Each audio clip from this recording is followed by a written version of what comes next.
ನಮಸ್ಕಾರ ಎಲ್ರಿಗೆ ಸೊ ಇವತ್ತಿನ ವಿಷಯ ಅಂತ ಹೇಳಿದ್ರೆ ಈಗ ಒಂದು ಆಲ್ರೆಡಿ ಪ್ರೋಮೋ ಬಿಟ್ಟಿದ್ದಾರೆ. ಸೊ ಮೊದಲಿಗೆ ಆ ಪ್ರೋಮೋದಲ್ಲಿ ಏನಿದೆ ಅಂತ ಹೇಳಿ ನೋಡ್ಕೊಂಡು ಬರೋಣ. ರಿಷಾ 7 ಸದಸ್ಯರ ಪತ್ರಗಳ ಪೈಕಿ 2 ಪತ್ರವನ್ನ ಶ್ರೆಡರ್ ನಲ್ಲಿ ಹಾಕಬೇಕು. ಸ್ಪಂದನ ಸೂರಜ್ ಬಿಗ್ ಬಾಸ್ ಏನ್ ಮಾಡಿದೆ ನೋಡ್ದೆ ತಾನೆ, ಮತ್ತೆ ನೀನ್ ಆಡಿದ ಆಟನೂ ನಾನೇ ನೋಡ್ದೆ. ತಗೊಳ ತಾಕತ್ತಿರ್ಬೇಕು. ತಗೋ ಕುದಿಗೆ ತಾನೆ. ಆ ಇನ್ನೋಸೆನ್ಸ್ ಫೇಸ್ ಗಳನ್ನ ನನ್ನ ಲೈಫಲ್ಲಿ ನಂಬಲ್ಲ. ಈ ಕಳ್ಳು ನಂಬಿಟ್ರು ಈ ಮಳ್ಳನ್ ಮಗನ್ ನಂಬಲ್ಲ ನಾನು. ಬಿಗ್ ಬಾಸ್ ಇಂದು ರಾತ್ರಿ 9:30ಕ್ಕೆ. ನೋಡಿದ್ರಲ್ಲ ನೀವು ಈ ಪ್ರೋಮೋದಲ್ಲಿ ಸ್ಪಂದನ ಅವರು ಹೇಗೆ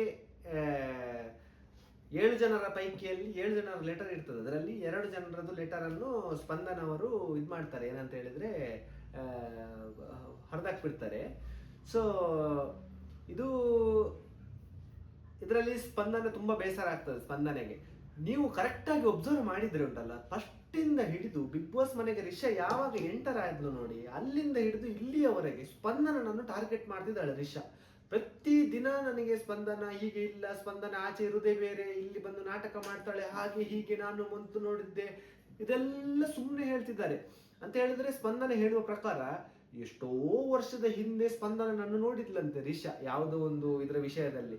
ಆವಾಗ ಸ್ಪಂದನ ಬೇರೆ ತರ ಇದ್ರು, ಇವಾಗ ನಾಟಕ ಮಾಡ್ತಿದ್ದಾಳೆ ಅಂತ ಹೇಳಿ ರಿಷಾಳ ವಾದ. ಬಟ್ ಬಿಗ್ ಬಾಸ್ ಮನೆಗೆ ಹೋದ್ರೆ ನಾಟಕ ಮಾಡ್ಲಿಕ್ಕೆ ಸಾಧ್ಯನೇ ಇಲ್ಲ. ಒಂದು ಮನುಷ್ಯ ಹೆಚ್ಚಂತ ಹೇಳಿದ್ರೆ ಒಂದು 10 ದಿನ ನಾಟಕ ಮಾಡ್ಬೋದು, 15 ದಿನ ನಾಟಕ ಮಾಡ್ಬೋದು, ತಿಂಗ್ಳುಗಟ್ಟಲೆ ನಾಟಕ ಮಾಡ್ಲಿಕ್ಕೆ ಸಾಧ್ಯನೇ ಇಲ್ಲ. ಅವರ ಒಂದು ಅಸಲಿ ರೂಪ ಉಂಟಲ್ಲ ಹೊರಗೆ ಬಂದೇ ಬರ್ತದೆ. ಸೊ ಅದು ಪ್ರಕಾರ ನೀವು ನೋಡೋದಾದ್ರೆ ಸ್ಪಂದನ ಸ್ಟಾರ್ಟಿಂಗ್ ಬಿಗ್ ಬಾಸ್ ಮನೆಗೆ ಹೇಗೆ ಹೋದಾಗ ಇದ್ರು ನೋಡಿ, ಇವತ್ತಿನವರೆಗೆ ಅದೇ ತರ ಇದ್ದಾರೆ, ಒಂದು ಚೂರು ಚೇಂಜಸ್ ಆಗಿಲ್ಲ. ಚೆನ್ನಾಗಿ ಆಟ ಆಡ್ಕೊಂಡು ಒಂದು ಒಳ್ಳೆ ಸ್ವಭಾವದ ವ್ಯಕ್ತಿ ತರ ನಮ್ಗೆ ನೋಡುವ ಜನರಿಗೆ ಹಾಗೆ ಅನಿಸ್ತದೆ.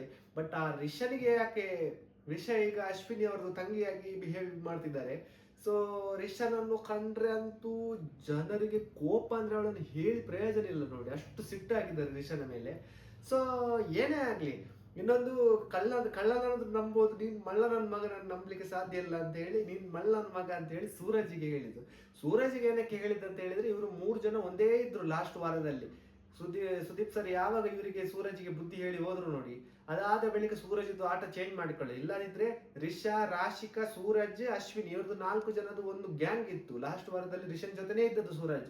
ಯಾವಾಗ ಸುದೀಪ್ ಸರ್ ನೀವು ಮಾಡುವ ತಪ್ಪಂತ ಹೇಳಿದ್ರು ನೋಡಿ, ಅದಾದ ಬಳಿಕ ಸೂರಜ್ ಚೇಂಜ್ ಆದ. ನಿನ್ನೆ ಎಪಿಸೋಡ್ ಅಲ್ಲಿ ರಿಷನ್ಗೆ ತುಂಬಾ ಓವರ್ ಆಗಿ ಎಲ್ಲ ಮಾತಾಡಿದೆಲ್ಲ ನೋಡಿರ್ಬೋದು, ತುಂಬಾ ಜನರಿಗೆ ಖುಷಿಯಾಗಿದೆ ಅದು. ಬಟ್ ಏನೇ ಆಗ್ಲಿ, ಒಟ್ಟಿಗೆ ಇದ್ದು ಈ ತರ ಚೇಂಜ್ ಆದಲ್ಲ, ಅದು ರಿಷನ್ಗೆ ಸಿಟ್ಟ ಬಂದಿದೆ. ಮತ್ತೆ ನಿನ್ನೆ ಎಪಿಸೋಡ್ ಅಲ್ಲಿ ಮಸಿ ಬೆಳೆದನಲ್ಲ ಸೂರಜ್, ಹಾಗಾಗಿ ಸೂರಜ್ದು ಹರಿದಕ್ಕೆ ಏನಷ್ಟು ಬೇಜಾರಾಗ್ಬೇಕಂತಿಲ್ಲ. ಯಾಕೆಂತ ಹೇಳಿದ್ರೆ ಅವ್ನು ವೈಲ್ಡ್ ಕಾರ್ಡ್ ಎಂಟ್ರಿ ರೀಸೆಂಟ್ ಆಗಿ ಬಂದದ್ದು.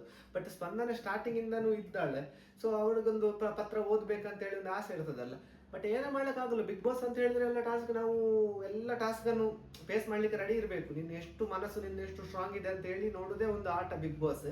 ಸೊ ಏನೇ ಆಗ್ಲಿ, ನಿಮ್ಗೆ ರಿಷನ ಬಗ್ಗೆ ಏನ್ ಅನ್ಸ್ತದೆ ಅಂತ ಹೇಳಿ ಕಮೆಂಟ್ ಸೆಕ್ಷನ್ ಅಲ್ಲಿ ಕಮೆಂಟ್ ಹಾಕೋದು ಮರಿಬೇಡಿ. ಮತ್ತೆ ಇನ್ನು ಯಾರಾದ್ರೂ ಹೊಸ ನನ್ನ ಚಾನಲ್ ನೋಡ್ತಿದ್ರೆ ದಯವಿಟ್ಟು ಸಬ್ಸ್ಕ್ರೈಬ್ ಮಾಡಿ ವಿಡಿಯೋ ನೋಡಿ. ಇನ್ನು ಹೊಸ ವಿಡಿಯೋದೊಂದಿಗೆ ಬರ್ತೇನೆ. ಅಲ್ಲಿವರೆಗೆ ನಮಸ್ಕಾರ.